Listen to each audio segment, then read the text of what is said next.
Dearly beloved, as you well know, there is a war on women currently raging, and we must prepare for the inevitable.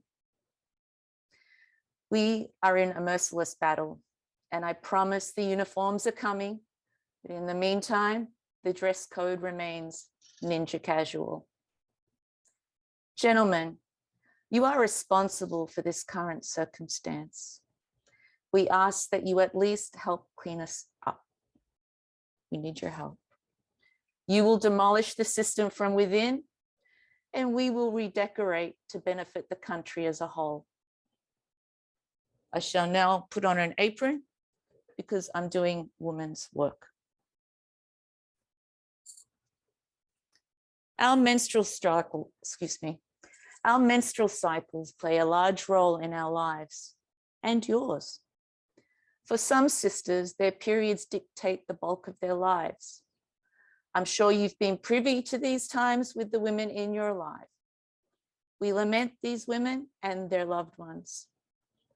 Whether it's Cheryl in accounts receivable being bitchy, or your wife crying in the bathroom for hours and calling you a fascist when you innocently ask her if there's anything you can do, alas, there is not.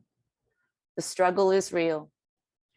And that's before even crossing over into menopause and into the change. Now, to the matter of this gender war transmission. Gentlemen, you may not know this, but we use apps to track our menstrual cycle. They're very helpful. We enter our period days, our sexual activity, our sex drive, our moods and feelings. It's extremely personal information. Yes, our vaginas keep diaries. Comrades, I want to draw your attention to this report by upturn.org. Chat. These links are going to be in the chat. It's about mass extraction of our phone data, specifically the apps we use.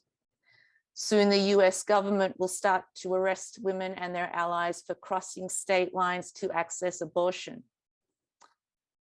These laws will then be expanded to accessing contraceptions. We have had a woman already arrested for murder for giving birth to a stillborn child.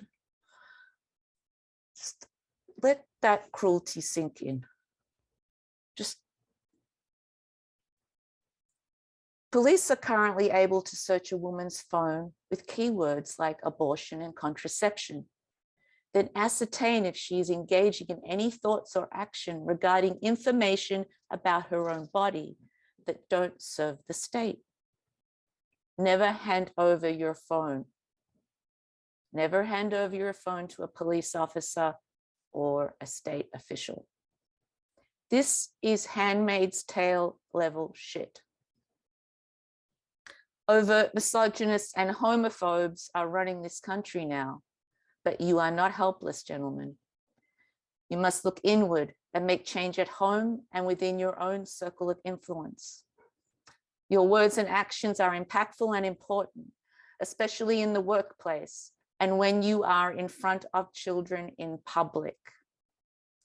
My demands are this: cut down on your porn intake. Cut down on your porn intake. We need you thinking with a clear head.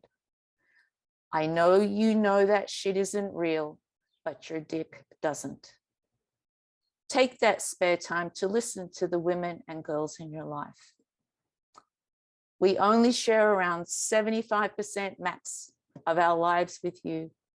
It's part of the emotional labor we are groomed to perform as young girls. This too must stop. You are our most valued ally, and I appreciate you. We need your assistance. I will close this gender war transmission with a quote from a beloved American as a metaphor. Only you can prevent wildfires. Thank you for your time.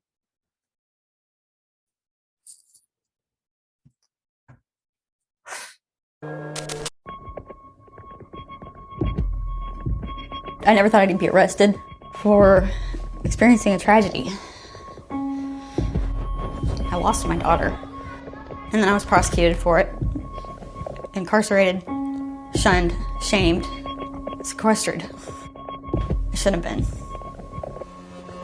It should never have happened. At the time, I was 36, single mom, working at a minimum wage job, living in my family's home.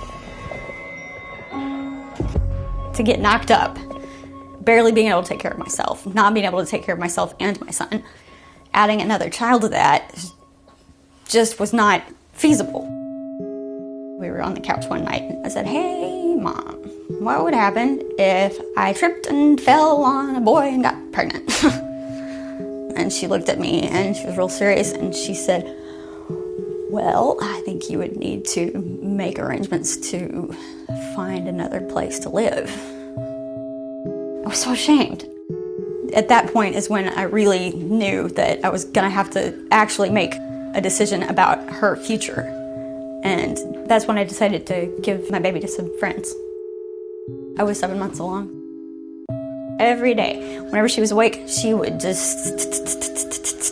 be kicking, and then she just stopped.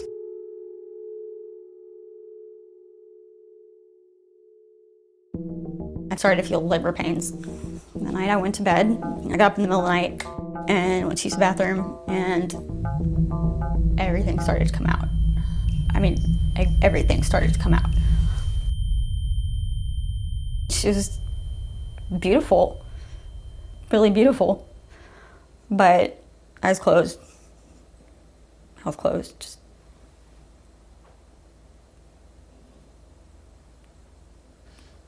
complete stillness. I packaged up her remains and went to bed. When I woke up that morning, after I was aware enough to think, I drove myself to the emergency room with the remains in the front passenger seat. I came in and I said, "I need to see someone." Gave birth last night, and she didn't make it. They took the baby and were able to very quickly determine that it was a stillbirth. Several days later, the sheriff got me on the way home from the hospital, arrested me. They put handcuffs on me. They put me in the back of the police car. They said they were arresting me for concealing a birth, took me straight to jail and booked me. I thought, who am I arrested for concealing it from? My mom, my dad, my brothers? Who? It didn't seem to be that it was treated as a stillbirth. It seemed to be like it was being treated as murder. The trial was a nightmare. This is a very evangelical Christian area, anti-abortion area. I've had an abortion, I've had abortions. The prosecution used my perfectly legal medical procedure against me. When the jury came back so fast, I knew. They wanted justice, they wanted retribution, they wanted their pound of flesh. The jury deliberated for minutes to convict me of concealing a birth and sentenced me almost immediately after to the maximum sentence of 6 years. I spent 59 days in prison.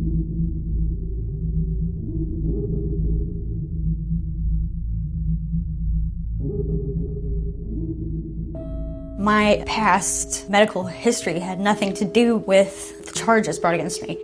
My body, my business. Abortion-inducing drugs. Some form of punishment. Motherhood isn't easy, but it's necessary. I believe they're trying to regulate birth in this country. It goes beyond abortion. Women's rights are being threatened. It's like your cattle. I have been locked up pretty much in my house for 3 years. And I have to be under supervision with my son. I can't be alone with my son at this time.